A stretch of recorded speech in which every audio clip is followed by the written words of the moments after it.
Hello friends, I am Rachana from जेसर tutorials. आज के वीडियो में हम 10th स्टैंडर्ड का एक चैप्टर करेंगे जिसका नाम है जब तक जिंदा रहूँ लिखता रहूँ, रिटन बाय विश्वनाथ प्रसाद तिवारी। तो ये इस लेसन के लेखक है जो ये लेसन लिखा गया है। तो परिचय क्या है इनका? जन्म हुआ था इनका 1941 देवरिया उत्तर प्रदेश में। इनका परिचय है विश्वनाथ प्रसाद तिवारी जी हिंदी जगत के जाने माने कवि, लेखक, आलोचक एवं संपादक है।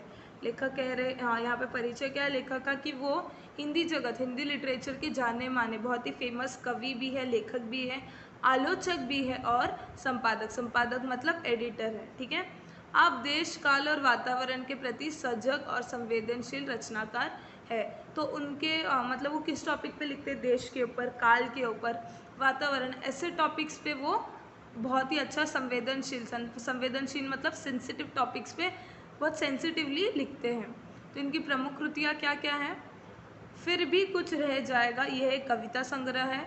अजेग्य पत्रवाली, ये निबंध है। अंत ही आकाश, यात्रा है ये।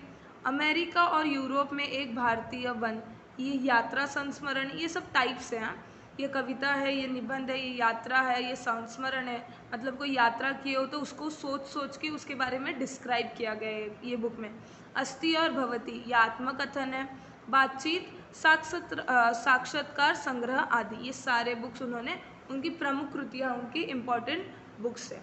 तो गद्य संबंधी देख लेते हैं। प्रस्तुत साक्षात्कार में विश्वनाथ प्रसाद तिवारी जी ने नागर जी से तत्कालीन राजनीतिक, सामाजिक परिस्थितियों, लेखकों और आदि के बारे में अनेक प्रश्न पूछे हैं। तो ये लेसन या ये इंटरव्यू समझ लो इसको। इसमें क्या हो रहा है कि तिवारी जी, जो विश्वनाथ प्रसाद तिवारी जी है, वो नागर जी को सवाल पूछ रहे, इंटरव्यू जैसा सवाल पूछ रहे, उनकी इंटरव्यू ले रहे। किस टॉपिक पे? तत्कालीन, अभी के, मतलब जब वो लिए थे इंटरव्यू तभी के राजनीतिक, पॉलिटिक्स की परिस्थिति को देख के, सामाजिक सोसाइटी की परिस्थिति को देख के, लेखकों के बारे में ऐसे सब अनेक प्रश्न पूछ रहे थे। इन सभी का जीवन एवं लेखन पर कितना और किस तरह का प्रभाव पड़ा, उससे साक्षात्कार के माध्यम से जगाना प्रयास किया गया है। तो गद्य संबंधी में कुछ ज़्यादा नहीं है, इसमें बस ये बोला है कि ये जो लेसन है, ये जो इंटरव्यू है, वो विश्वनाथ प्रसाद तिवारी जी अमृतलाल नागर की ले रहे हैं, ठीक है। अमृतलाल नागर की इंटरव्यू विश्वनाथ प्रसाद जी ले रहे। तो ये एक बहुत बड़ा बुक है जिसमें जिसमें एक छोटा सा पार्ट निकाल के दिया है। तो पहले स्टार्ट होता है तिवारी जी से। तिवारी जी क्योंकि इंटरव्यू ले रहे हैं। नागर जी, मैं आपको आपके लेखन के आरंभ काल की ओर ले चलना चाहता हूँ। जिस समय आपने लिखना शुरू किया उस समय के साहित्यिक माहौल क्या था? तो यहाँ पे पूछ रहे कि नागर जी, जब से स्टार्ट किए, एकदम स्टार्टिंग से जब आप लिखना स्टार्ट किए, उस ओर मैं आपको लेना चाहता हूँ और पूछना चाहता हूँ कि उस समय का जो साहित्यिक माहौल था, मतलब जो हिंदी लिटरेचर में कौन कैसा था, उसके बारे में कुछ बताइए।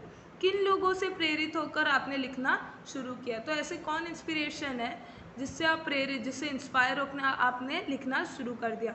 और क्या आदर्श थे आपके, और क्या आदर्श मतलब आइडल्स थे आपके, ठीक है। तो नागर जी उत्तर देते हैं, लिखने से पहले तो मैंने पढ़ना शुरू किया। तो लिखना मतलब जो बुक्स लिखने से पहले उन्होंने क्या शुरू किया? पढ़ना शुरू किया, बुक्स पढ़ने चालू कर दिए। आरंभ में मैंने कवियों को ही अधिक पढ़ा। अब आरंभ में उन्होंने किसको पढ़ा? कवियों मतलब कविताओं को। कवि कौन होते हैं? कविता जो लिखते हैं उन्हें कवि बोलते हैं। तो कवियों को पढ़ा मतलब कविताओं को पढ़ा। तो नागर जी ने पहले किसको पढ़ा? ज़्यादा कविताओं को पढ़ा। सने जी अध्ययन सिंह उपाध्याय की कविताएं ज़्यादा पढ़ी।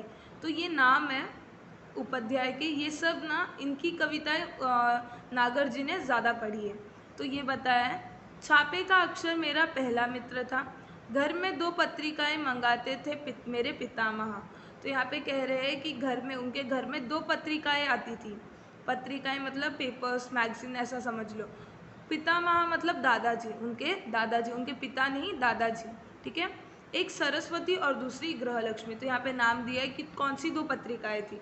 ये चौकट पूर्ण करा में आ सकता है, अगर ये पैराग्राफ आया बोर्ड्स में तो ये पूछे जा सकते कि कौन सी 2 पत्रिकाएं थी। तो एक सरस्वती थी और दूसरी क्या थी? गृहलक्ष्मी थी। उस समय हमारे सामने प्रेमचंद का साहित्य था, कौशिक का था, अब यहाँ पे उनके टाइम पे सबसे ज़्यादा फेमस प्रेमचंद थे और कौशिक थे, तो उनका ही साहित्य, उनका ही लिटरेचर उनके सामने था, क्योंकि ये लोग बहुत ही फेमस थे वो टाइम पे। आरंभ में बैंकिम के उपन्यास पढ़े, तो स्टार्टिंग में उन्होंने किसके उपन्यास, उपन्यास मतलब नॉवेल्स, किसके उपन्यास पढ़े, बंकिम के उपन्यास पढ़े। शरद चंद्र को बाद में, अब ये शरद चंद्र ये जो उपन्यास है जो लिखा है ये इसको बाद में पढ़ा गया। प्रभात कुमार मुखोपाध्याय का कहानी संग्रह देसी और विलायती, यहाँ पे नाम दिया है कि जो प्रभात कुमार का मुखोपाध्याय है इसका कहानी संग्रह जो था देसी और विलायती, बुक्स के नाम है पूरे, बुक्स और पोएट्स लेखक के नाम है सब। तो ये जो थी देसी और विलायती 1930 के आसपास पढ़ा था। लेखक नागर जी कह रहे हैं कि ये जो देसी और विलायती ये जो कहानी संग्रह थी मैंने 1930 के आसपास पढ़ी थी। उपन्यासों में बंकिम के उपन्यास 1930 में ही पढ़ डाले। उपन्यासों मतलब नॉवेल्स में जो बंकिम के उपन्यास थे, बंकिम के जो भी नॉवेल्स थे मैंने उसको 1930 में ही सारे पढ़ डाले। आनंद मठ देवी चौधरानी और एक राजस्थानी थीम पर लिखा हुआ उपन्यास उस समय पढ़ा था। तो आनंद मठ और देवी चौधरानी ये दोनों क्या है, एक राजस्थानी थीम, एक राजस्थानी के विषय पर लिखा हुआ उपन्यास था, नॉवल था, तो उस समय ही पढ़ा था, वही टाइम पे पढ़ लिया था। फिर तिवारी जी सवाल पूछते हैं, क्या यही लेखक आपके लेखन के आदर्श रहे? तो यहाँ पे जो जो लेखक के नाम लिए उन्होंने नागर जी ने, तो अब तिवारी जी पूछ रहे कि क्या यही सब लेखक थे जो आपके आदर्श बने, आइडल बने? तो नागर जी कहते हैं नहीं, कोई आदर्श नहीं। नागर जी क्या कह रहे कि नहीं, मेरा कोई आदर्श, कोई आइडल नहीं था, केवल आनंद था पढ़ने का। तो क्या कह रहे कि मुझे सिर्फ आनंद था पढ़ने का, कोई मेरे कोई आदर्श नहीं थे। ठीक है। सबसे पहले कविता फूटी साइमन कमीशन के बहिष्कार के समय 1928 से 1929 में। ठीक है, तो उनकी सबसे पहले कविता कब फूटी, कविता कब निकली, साइमन कमीशन के बहिष्कार के समय। ठीक है, ये सब बहुत बहुत हिस्टोरिकल है, इंडिपेंडेंस के पहले ये सब बातें चालू हैं। तो 1928 और 1929 के बीच में उनकी पहली कविता निकली। लाठीचार्ज हुआ था उस समय, कमीशन ये जो साइमन कमीशन है उसकी वजह से लाठीचार्ज हुआ था। इस अनुभव से ही पहली कविता फूटी। तो ये सारी अनुभव देख के ही नागर जी की पहली कविता निकली। कविता का नाम क्या था, कब लो कहे लाठी खाए। इसे ही लेखन का आरंभ मानिए। तो सबसे पहले लेखन किससे स्टार्ट हुआ, यही कविता से स्टार्ट हुआ। तो नागर जी कह रहे हैं कि मेरे लेखन का सबसे शुरुआत यही है, आरंभ यही है, ये कविता। तिवारी जी, इस घटना के बाद आप राजनीति की ओर क्यों नहीं गए? तिवारी जी फिर सवाल कर रहे हैं किसको, नागर जी को, कि ये सारी घटना के बाद आप राजनीति, पॉलिटिक्स में क्यों नहीं गए? ठीक है, तो नागर जी कह रहे हैं नहीं गया क्योंकि पिताजी सरकारी कर्मचारी थे। 1929 के बाद मेरी रुचि बढ़ी पढ़ने में भी और सामाजिक कार्यों में भी। अब लेखक तिवारी जी जब पूछ रहे हैं नागर जी को कि आप ये सारे कार्यों के बाद, घटना के बाद राजनीति, पॉलिटिक्स में क्यों नहीं ज्वाइन हुए? तो नागर जी कह रहे कि मेरे पिताजी जो थे वो सरकारी कर्मचारी थे, सरकारी वर्कर थे। तो 1929 के बाद उनकी रुचि, नागर जी की रुचि किस में बढ़ने लगी, पढ़ने में और बढ़ने लगी, पढ़ने में और सामाजिक सोसाइटी के काम में ज़्यादा बढ़ने लगी उनकी रुचि, रुचि मतलब हॉबी। लेकिन मेरी पहली कहानी छपी 1933 में अपशकुन। लेकिन नागर जी की सबसे पहली कहानी कब छपी, 1933 में, उसका नाम क्या था, अपशकुन। तुम्हारे गोरखपुर के मनन द्विवेदी लिख रहे थे उन दिनों। तो यहाँ पे गोरखपुर के मनन द्विवेदी, यहाँ पे एक नाम दिया है, ये पोएट या ये लेखक थे जो वो टाइम पे लिख रहे थे, बहुत मतलब बहुत ही फेमस हो रहे थे वो टाइम पे। ठीक है, चंडी प्रसाद रदेश थे उनके, जिनकी लेखन शैली ने मुझे बहुत प्रभावित किया। तो ये उनका नाम है जिनकी लेखन शैली, जिनका जो राइटिंग स्किल का कौशल्य, जो हॉबी है, जो मतलब जो भी स्पेशलिटी है वो बहुत उनको प्रभावित किया, बहुत ही इंस्पायर किया। नेक्स्ट तिवारी जी फिर सवाल पूछते हैं, क्या उन दिनों आप पर गांधी जी के व्यक्तित्व का भी कुछ प्रभाव पड़ा? अब तिवारी जी पूछ रहे हैं कि उन दिनों पे गांधी जी बहुत, मतलब गांधी जी सत्याग्रह कर रहे थे, सब कर रहे थे, तो उन दिनों से आपको गांधी जी का जो व्यक्तित्व है, गांधी जी की जो पर्सनालिटी, उसका प्रभाव नहीं पड़ा? तो नागर जी उत्तर देते हैं, हाँ निश्चित रूप से पड़ा। नागर जी कह रहे कि हाँ मुझे निश्चित रूप से पड़ा असर। पिताजी ने आंदोलनों में भाग लेने से रोका। लेकिन पिताजी ने मुझे आंदोलनों में जो भी स्ट्राइक्स हो रहे थे उसमें जाने से रोक दिया। वह रोकना ही मेरे लेखन के लिए अच्छा हुआ। तो वो आंदोलनों से जब मुझे पिताजी ने मेरे रोका, तभी वही चीज़ मेरे लिए अच्छा हुआ। किस साबित में, किसके लिए? लिखने के लिए वो चीज़ अच्छी साबित हुई।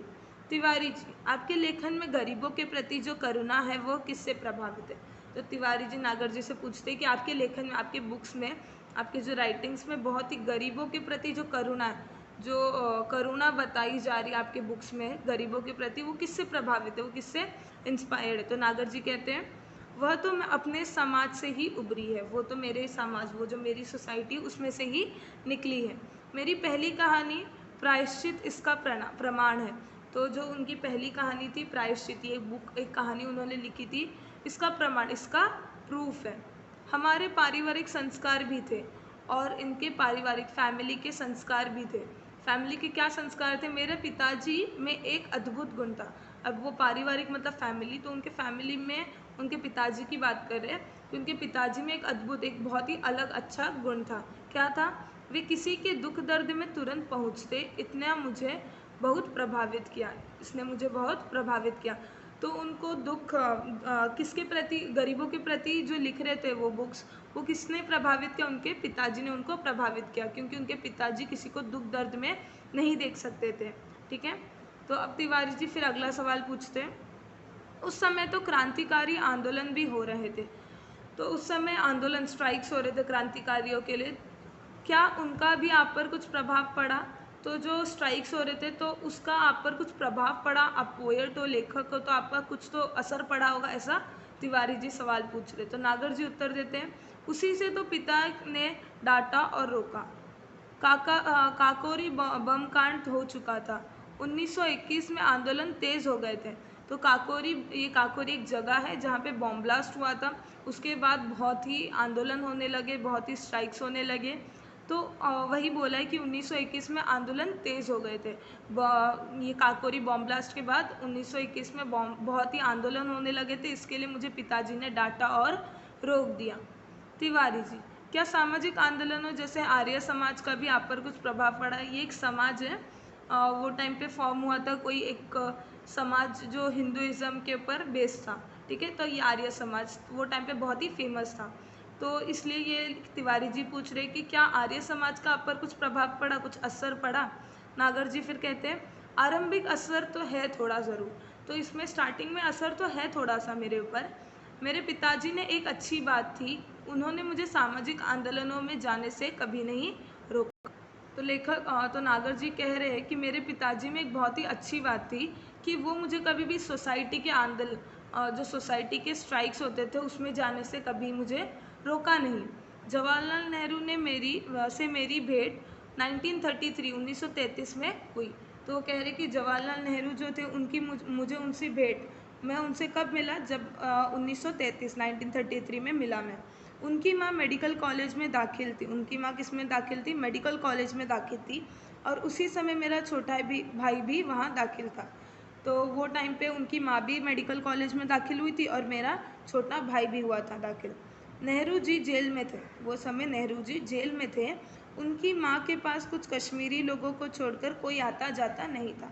तो उनकी माँ के पास मिलने के लिए कोई, सिर्फ कुछ कश्मीरी लोग ही आते थे मिलने। ठीक है, उनके अलावा और कोई नहीं आता था। मैं उनकी माता जी के पास रोज़ जाता था। तो नागर जी कह रहे हैं कि मैं जवाहरलाल नेहरू के माता जी के पास रोज़ जाके मिलता था। पंडित जी जब जेल से छूटी तो मेरे उनसे वही भेंट हुई जो प्राय होती रहती थी। उनसे खूब बातें होती थी हर तरह की। अब नागर जी कह रहे हैं कि पंडित जी जब जेल से छूटे तब मेरी भी उनसे वही कॉलेज में ही भेंट हुई और हम वहाँ पे हर तरह की बातें करती थी, सारे बहुत तरह की बातें होती थी। फिर तिवारी जी पूछते हैं आपका पहला उपन्यास कौन सा था? कविता हो गया, कहानी हो गया, अब उपन्यास। उपन्यास मतलब नॉवल। तो आपका पहला उपन्यास कौन सा था? तो नागर जी कहते हैं पहला उपन्यास लिखा 1944 में, महाकाल। तो ये पहला उपन्यास उन्होंने कब लिखा? 1944, महाकाल। नाम क्या था? महाकाल। जो छपा, लेकिन पब्लिश कब हुआ? वो 1946, 2 साल बाद वो उपन्यास, वो नॉवल पब्लिश हुई। बंगाल से लौटकर इसे लिखा था। अब जब वो बंगाल गए थे, बंगाल के आने के बाद इसे लिखा गया था। ठीक है, फिर तिवारी जी पूछते हैं क्या यही बाद में भूख नाम से प्रकाशित हुआ? तो ये बुक का नाम फिर बाद में चेंज कर दिया गया था, जिसका नाम रखा था भूख। तो वही तिवारी जी पूछ रहे कि क्या ये वही नॉवल है, क्या ये वही उपन्यास है जिसका नाम बाद में नाम चेंज करके भूख रख दिया गया था? तो नागर जी कहते हैं हाँ। तिवारी जी, नागर जी, आप अपने समय के और कौन कौन से लेखकों से संपर्क प्रभाव में रहे? अब तिवारी जी नागर जी को सवाल करते हैं कि आप आपके समय में, खुद आपका जब समय था तब कौन कौन से लेखकों के संपर्क प्रभाव में रहे, किस किस के संपर्क में रहे, किस किस के प्रभाव में रहे? तो यहाँ पे नागर जी उत्तर दे रहे हैं, जगन्नाथ दास रत्नाकर, गोपाल राय गहमरी, प्रेमचंद, किशोरी लाल गोस्वामी, लक्ष्मीधर वाजपेयी आदि के नाम याद आते हैं। जब तिवारी जी ने सवाल किया नागर जी को कि आप आपके समय में कौन कौन से लेखकों से संपर्क और प्रभाव रहा था, किस किस के कौन कौन से लेखक ऐसे थे जिनके साथ आपका संपर्क था और प्रभाव भी था, तो लेखक ने ऐसे नागर जी ने इन नामों का जिक्र किया और बोला कि अगर मेरे को ऐसे सवाल पूछेंगे तो मेरे को इन सब के नाम याद आते हैं। माधव शुक्ल हमारे यहाँ आते थे, तो माधव शुक्ल ये भी एक कविता लेखक है, तो वो हमारे यहाँ आते थे। वे आजानुबाहु थे, ढीला कुर्ता पहनते थे और कुर्ते की जेब में जालियों वालों बाग की खून सनी मिट्टी हमेशा रखे रहते थे। वो आजानुबाहु मतलब बहुत ही फ्रीडम, देश के प्रति बहुत ही वफादार जैसे इंसान थे। और वो क्या करते थे, ढीला कुर्ता, एक कुर्ता पहनते थे जो बहुत ही ढीला था, और कुर्ते की जेब में, जो कुर्ता पहनते थे उस जेब में जालियांवाला बाग की खून सनी मिट्टी, जालियांवाला बाग जहाँ पे बॉम्ब ब्लास्ट, जहाँ पे सब लोग मर गए थे, उसकी खून सनी मिट्टी, वो मिट्टी अपने जेब में लेके हमेशा रखे रहते थे। वो इतने देश प्रेमी थे। 1931 से 37 तक मैं प्रतिवर्ष कोलकाता जाकर शरद चंद्र से मिलता रहा, उनके गांव भी गया। तो वो कह रहे कि हर साल 1931 से लेकर 1937 तक वो हर साल कोलकाता जाते थे और किससे मिलते थे, शरद चंद्र से मिलते थे, और क्या करते थे, उनके गांव भी जाया करते थे। शरद चंद्र भी लेखक है, ठीक है। यहाँ पे जितने भी नाम आ रहे सब लेखक, कविता, उपन्यासों में ही है, सब सारे पोएट्स लेखक ही हैं, ठीक है। फिर तिवारी जी अगला सवाल पूछते हैं, पुराने साहित्यकारों में आप किसको अपना आदर्श मानते हैं? अब जो पुराने साहित्यकार थे, जो पुराने जो राइटर्स थे, उनमें से आप किसको आदर्श मानते हैं, किसको आइडल अपना मानते हैं? तो नागर जी उत्तर देते हैं, तुलसीदास को तो मुझे घुट्टी में पिलाया गया है। तुलसीदास को तो मुझे घुट्टी में पिलाया गया, इसका अर्थ क्या है, तुलसीदास के जो भी पोएट्स है या कवि लेखक है, लेखन है, वो सारे मुझे घुट्टी घुट्टी मतलब एकदम याद करवाया गया है, ठीक है। बाबा शाम को नित्य प्रति रामचरितमानस, ये रामचरितमानस तुलसीदास जी ने लिखा है, मुझसे पढ़वाकर सुनते थे। जो मेरे बाबा है वो मुझे हर रोज़ क्या करवाते थे, रामचरितमानस ये मुझसे पढ़वाते थे और वो सुनते थे, श्लोक ज़बरदस्ती याद करवाते थे। इसलिए मैं तुलसीदास जी का जो भी लेखन है उसे तो मैं घुट्टी जैसा पी चुका हूँ, ऐसा नागर जी कह रहे हैं। तिवारी जी फिर अगला सवाल करते हैं, नागर जी, आपने खंजन नयन में सूरदास के चमत्कारों का बहुत विस्तार का वर्णन किया है। तिवारी जी कह रहे फिर कि आपका जो एक बुक है, जो खंजन नयन ये एक बुक है जिसमें सूरदास एक अंधा इंसान था, जो पोएट थे, पोएम्स भी लिखते थे थोड़ा बहुत, और वो चमत्कार भी करते थे, ऐसा माना जाता था कि वो चमत्कार भी करते थे। तो इसमें ये कंफर्म नहीं कि वो चमत्कार करते थे, अंधे थे या नहीं, लेकिन उनके ऊपर एक बुक लिखा है नागर जी ने, जिसका नाम है, वो बुक का नाम खंजन नयन। तो खंजन नयन वो बुक में सूरदास के चमत्कारों का बहुत विस्तार से वर्णन किया है। तिवारी जी पूछ रहे कि वो जो खंजन नयन ये बुक है उसमें जो सूरदास है उनका चमत्कार, उनके जो जो चमत्कार है उसका बड़ा विस्तार, बहुत ही एलॉबरेट करके लिखा है। क्या इन पर आपका विश्वास है? फिर तिवारी जी पूछते हैं कि आपने जो भी बुक्स में लिखा है क्या आपको उस पर भरोसा है? तो नागर जी कहते हैं, नेत्रहीनों के चमत्कार हमने बहुत देखे हैं। तो ये जो सूरदास थे ये नेत्रहीन थे, अंधे थे, ठीक है, ब्लाइंड थे। तो नेत्रहीनों के चमत्कार हमने बहुत देखे। नागर जी कहते हैं कि जो अंधे लोग हैं, जो ब्लाइंड लोग हैं, उनके चमत्कार हमने बहुत देखे हैं। उनकी भविष्यवाणी कभी कभी बहुत सच हो जाती हैं।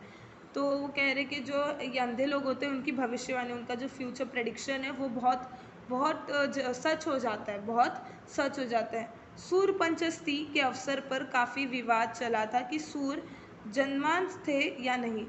अब सूर्य पंचष्ठी ये एक ओकेशन था जहाँ पे विवाद हुआ था, जहाँ पे डिबेट हुआ था कि सूरदास जो है वो जन्मांत मतलब जन्म से अंधा, ठीक है।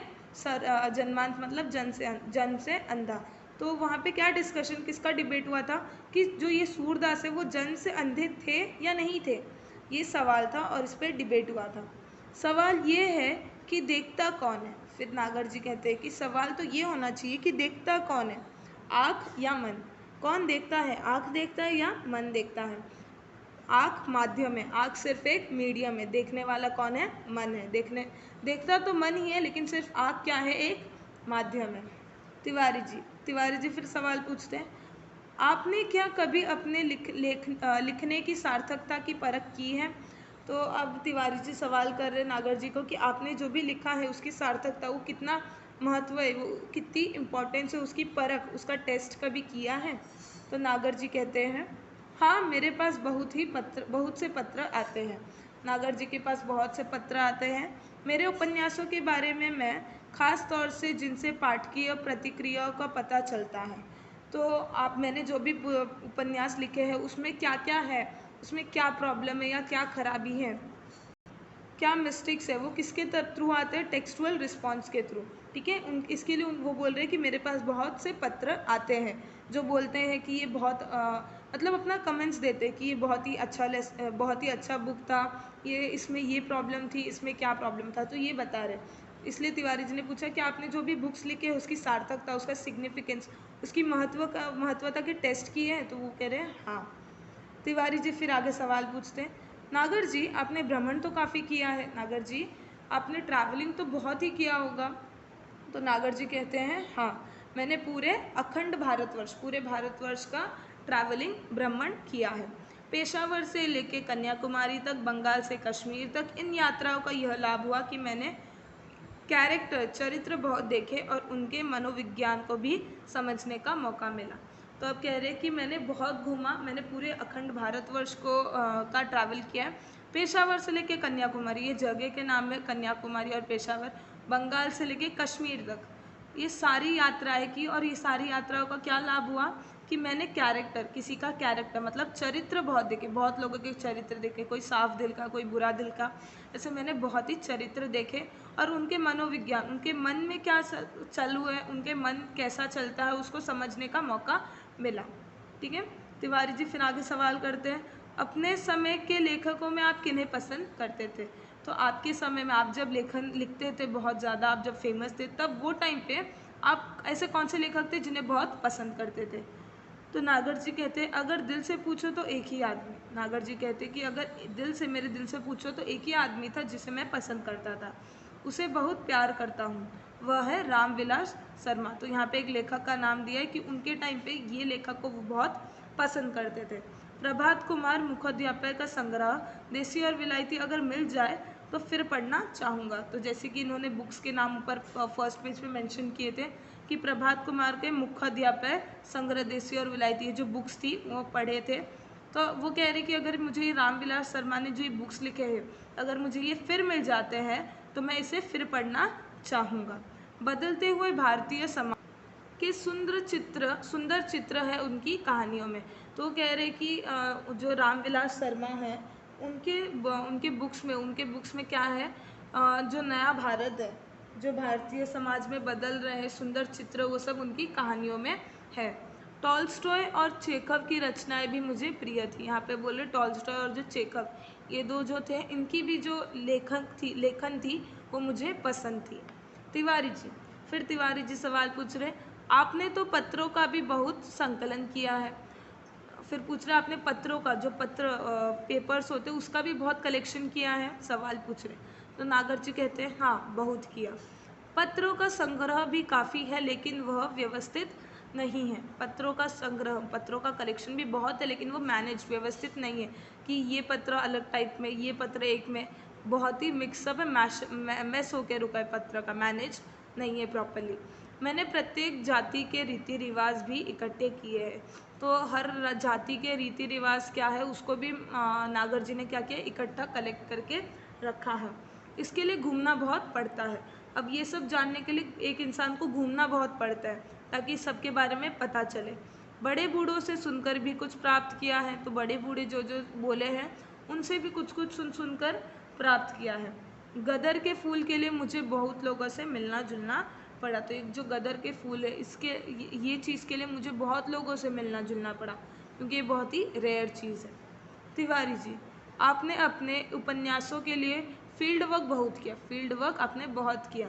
तो नागर जी कहते हैं हाँ, करना पड़ा। नाच्यो बहुत गोपाल के लिए सफाई कर्मियों की बस्तियों में जाना पड़ा। तो ये जो बुक है इसके बनाने के लिए सफाई कर्मी जो क्लीन करते हैं, जो वर्कर्स है जो क्लीन करते हैं, उनकी बस्तियों में, उनके छोटे छोटे झोपड़ियों में जाना पड़ा। इसे फील्ड वर्क कहते हैं। फील्ड वर्क मतलब बहुत बाहर घूमना पड़ा। ठीक है। उनके रीति रिवाजों का अध्ययन करना पड़ा। अब उनके भी रीति रिवाज थे तो उनका अध्ययन करने के लिए मुझे उनके कर्मियों के बस्तियों में जाना पड़ता था।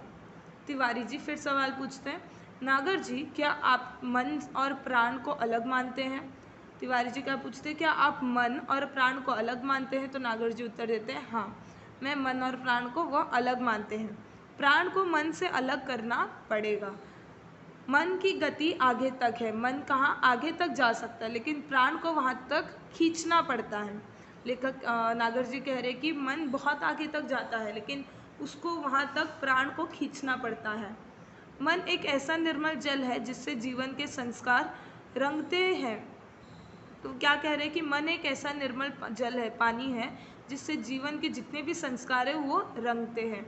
मन प्राण से ही सत्ता है। तो मन किससे? प्राण से ही सत्ता है। तिवारी जी फिर पूछते हैं, सूर से अपने मन को ही पकड़ा है। सूर में आपने मन को ही पकड़ा है। तो सूर ये मैंने बताया था जो वो जन्मान थे, जन्म से अंधे, तो उसमें आपने मन को ही पकड़ा है, ऐसा तिवारी जी कह रहे हैं। तो नागर जी कह रहे हैं हाँ, सूर ने एक जगह लिखा है। सूर मैंने बोला था कि वो पोएट है, तो उन्होंने एक जगह पे लिखा है। क्या लिखा है उन्होंने? कि मैं 10 दिशाओं में देख लेता हूँ। उन्होंने क्या लिखा है सूर जी ने? कि मैं 10 दिशा, जो 10 दिशाएं मैंने वो सारे दिशाओं में मैं देख लेता हूँ। जब पूरी प्राण शक्ति एक जगह केंद्रित होती है, तो वो कह रहे हैं कि जब पूरी सारी प्राण शक्ति एक जगह पे केंद्र करो तो इंट्यूटिव आई बनेगी, इंट्यूटिव आई बनाएगी। इंट्यूटिव मतलब सारी तरफ बहुत ही अलग टाइप का आई बनेगा, जो जैसे 10 केंद्र में देख सकते हो ऐसा आई एक बन जाएगा। वो अंधे थे लेकिन फिर भी वो ये सब कर सकते थे। कैसे कर सकते थे? क्योंकि वो सारे अपनी प्राण शक्ति को एक जगह पे केंद्रित करते थे। लास्ट तिवारी जी फिर पूछते, नागर जी हम लोगों ने आपका बहुत समय लिया। लास्ट इंटरव्यू का ख़त्म हो रहा है तो वो कह रहे कि हमने आपका बहुत समय ले लिया, बल्कि आपकी उम्र और स्वास्थ्य का भी लिहाज नहीं किया। वो कह रहे कि आपकी इतना समय ले लिया कि आपकी उम्र, आपकी इतनी उम्र हो गई और आपका हेल्थ, आपके हेल्थ के बारे में भी नहीं सोचा। नागर जी फिर उत्तर देते हैं, स्वास्थ्य ठीक है मेरा। पत्नी के मृत्यु के बाद एक टूटन आ गई थी, लेकिन फिर मैंने सोचा कि लिखने के सिवा और चारा क्या है। तो नागर जी उत्तर देते कि मेरा स्वास्थ्य ठीक है अभी, लेकिन पत्नी के मृत्यु के बाद, पत्नी जब मेरी मर गई थी तब एक टूटा सा हो गया था मैं, लेकिन फिर मैंने सोचा कि लिखने के सिवा और मैं कर भी क्या सकता हूँ, चारा क्या है मेरा। ठीक है। तुम लोग ये मानो कि जब तक जिंदा रहूँ लिखता रहूँ। ठीक है। तो ये लेसन था कि जब तक जिंदा रहूँ लिखता रहूँ। तिवारी जी और नागर जी के बीच में एक इंटरव्यू था जिसमें तिवारी जी सवाल पूछ रहे थे और नागर जी उत्तर दे रहे थे। एक नाव के यात्री से, ये एक बुक है जिसमें से ये एक पार्ट निकाल के दिया है। तो ये था फुल एक्सप्लेनेशन ऑफ लिखता रहूँ और जब तक जिंदा रहूँ लिखता रहूँ। तो ये लिखा था तिवारी जी ने। तो अगर ये वीडियो अच्छा लगा हो तो अपने सारे फ्रेंड्स में शेयर करो, लाइक करो और चैनल को सब्सक्राइब करो।